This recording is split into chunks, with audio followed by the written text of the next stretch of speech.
आपको बता दें कि आज 12 जून 2025 को अहमदाबाद एयर इंडिया का Boeing 787-8 Dreamliner, air India Boeing 787-8 Dreamliner, flight number AI 171, गंतव्य लंदन गया, अहमदाबाद के सरदार वल्लभ भाई पटेल अंतर्राष्ट्रीय हवाई अड्डे से मेघानी नगर नामक एक आवासीय इलाके में विशेष रूप से BJ मेडिकल कॉलेज के डॉक्टरों के छात्रावास डॉक्टर्स हॉस्टल में दुर्घटनाग्रस्त हुआ। समय दोपहर लगभग 1:30 बजे IST।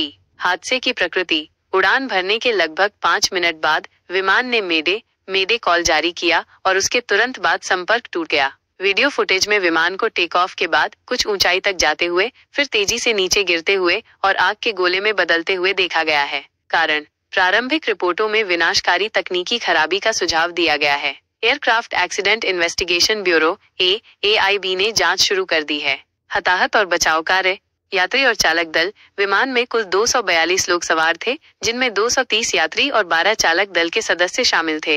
राष्ट्रीयता, यात्रियों में 169 भारतीय नागरिक, 53 ब्रिटिश नागरिक, 7 पुर्तगाली नागरिक और 1 कनाडाई नागरिक शामिल थे।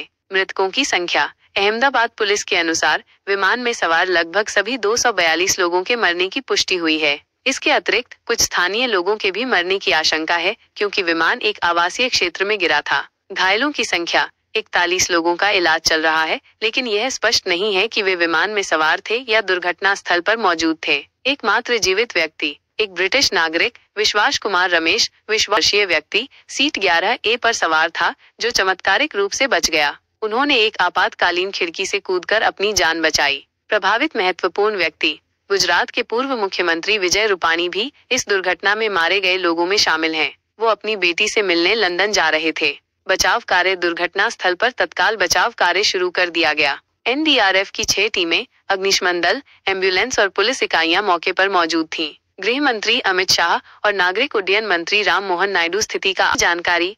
विमान ईंधन, विमान में 1.25 लाख लीटर ईंधन था, जिसके कारण दुर्घटना के बाद आग बहुत भीषण थी। गृह मंत्री अमित शाह ने बताया कि भीषण गर्मी के कारण किसी को बचाना असंभव था। विमान का इतिहास, यह बोइंग 787 ड्रीमलाइनर का पहला घातक क्रैश है। एयरपोर्ट संचालन, अहमदाबाद एयरपोर्ट ने दुर्घटना के बाद अपनी उड़ान सेवाएं अस्थायी रूप से निलंबित कर दी थी, लेकिन अब आंशिक रूप से फिर से शुरू हो गई हैं। सहायता, एयर इंडिया ने यात्रियों के परिजनों के लिए दिल्ली और मुंबई से अहमदाबाद के लिए 2 राहत उड़ानें आयोजित की हैं। टाटा समूह ने मृतकों के परिवार को 1 करोड़ रुपए की अनुग्रह राशि देने की घोषणा की है। यह भारत के सबसे भीषण विमान हादसों में से एक है और इसने देश में विमानन सुरक्षा पर एक बार फिर सवाल खड़े कर दिए हैं। जांच चल रही है